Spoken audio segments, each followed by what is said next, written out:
সবাইকে স্বাগতম। আমি একটি প্রশ্ন দিয়ে শুরু করতে চাই। আপনার কি কখনো এমন দিন এসেছে যখন আপনি এক কাজ থেকে অন্য কাজে তাড়াহুড়ো করেন, আপনার করণীয় তালিকাটি পরীক্ষা করেন এবং শেষ পর্যন্ত খালি মনে হয়? সম্প্রতি স্কুল ভর্তির দিনটিতে আমারও সেই অভিজ্ঞতা হয়েছে। কর্মীরা অক্লান্ত এবং নিখুঁতভাবে কাজ করছিল এবং আমি বুঝতে পেরেছিলাম যে আমি আপনাকে ধন্যবাদও বলিনি।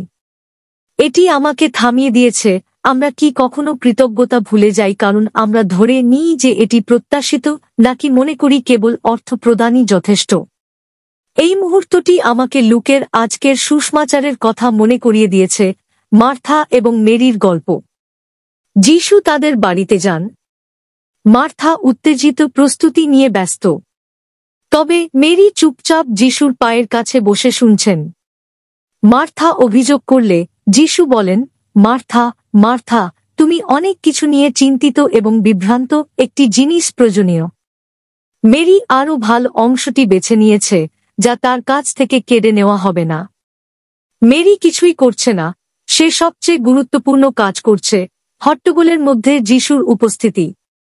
তার পায়ের কাছে বসে থাকা শিষ্যত্বের একটি আদর্শ ছিল মনোযোগ, আত্মসমর্পণ এবং ঈশ্বরকে তার হৃদয় গঠন করতে দেওয়া।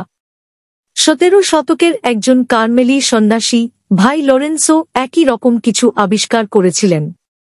মঠের রান্নাঘরে নম্রভাবে কাজ করার সময়, এমনকি মাঝে মাঝে থালাবাসন ভাঙার সময়, তিনি প্রতিটি মুহূর্তে ঈশ্বরের উপস্থিতি খুঁজে পেতে শিখেছিলেন। তিনি বলেছিলেন, আমার রান্নাঘরের কোলাহল এবং বিশৃঙ্খলার মধ্যে আমি ঈশ্বরকে এমন প্রশান্তিতে ধারণ করি যেন আমি ধন্য ধর্মানুষ্ঠানে হাঁটু গেড়ে বসে আছি। মেরির মতো তিনি কাজের মধ্যেও আত্মায় যিশুর পায়ের কাছে থাকতে বেছে নিয়েছিলেন। মার্থা আমাদের অনেকের প্রতিনিধিত্ব করেন, আগ্রহী সেবক যারা ভালো কাজ করতে চান কিন্তু উদ্বিগ্ন এবং বিভ্রান্ত হন। ব্যস্ততা স্বাভাবিক, কিন্তু খ্রিস্টের উপর ভিত্তি না করে কিছু গুরুত্বপূর্ণ অনুপস্থিত থাকে।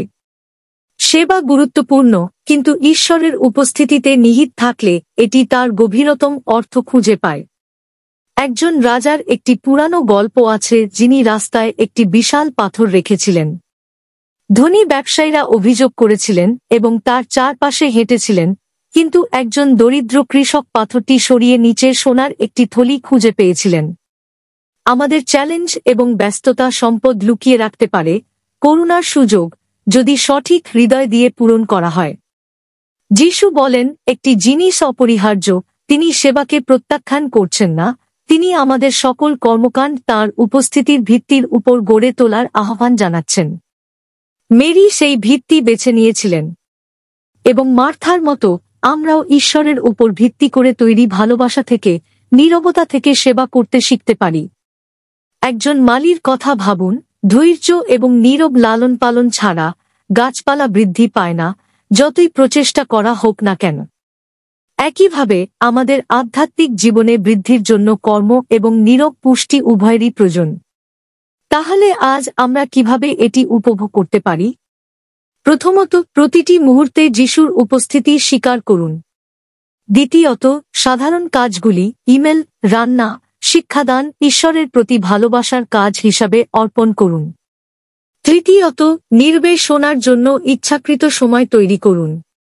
যেমন মাদার তেরেসা আমাদের মনে করিয়ে দেন, হৃদয়ের নীরবতায় ঈশ্বর কথা বলেন। আত্মাদের স্পর্শ করার জন্য আমাদের নীরবতা প্রয়োজন। এই সপ্তাহে আমি আপনাকে প্রতিদিন সকালে প্রার্থনায় যিশুর পায়ের কাছে বসে আপনার ব্যস্ত দিনটি উৎসর্গ করার জন্য উৎসাহিত করছি। নিজেকে জিজ্ঞাসা করুন, এখনই কোন জিনিসটি প্রয়োজন, সেটাই আপনার হৃদয়কে পরিচালিত করুক। প্রভু যিশু আমাদের ব্যস্ততার মাঝে আপনাকে খুঁজে পেতে আরও ভালো অংশ বেছে নিতে সাহায্য করুন। আমাদেরকে নীরবতা এবং ভালোবাসা থেকে সেবা করতে শেখান। আমাদের হৃদয় আপনার শান্তিতে বিশ্রাম করুক এবং আমাদের কাজ উপাসনায় পরিণত হোক। আমিন। একটি গভীর নিঃশ্বাস নিন এবং যিশুকে আপনার সাথে দেখা করার জন্য আমন্ত্রণ জানান যেখানে আপনি আছেন।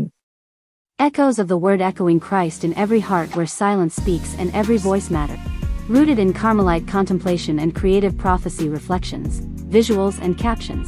Crafted with love and multilingual. Inclusive. Spirit-led. You are not just a viewer, you are part of the Echo. Join a community that honors every voice. Let the word resound through hearts, screens, and lives. Welcome home. May every post be a prayer, every image a window to grace. Subscribe, share, commit. Prayer requests and mass intentions. We believe in the power of prayer and the grace of community. If you'd like us to lift your intentions in prayer or include them in our mass offerings, you can write to us. Email, echosofttheword@proton.me. Mobile phone WhatsApp, +9189812238485.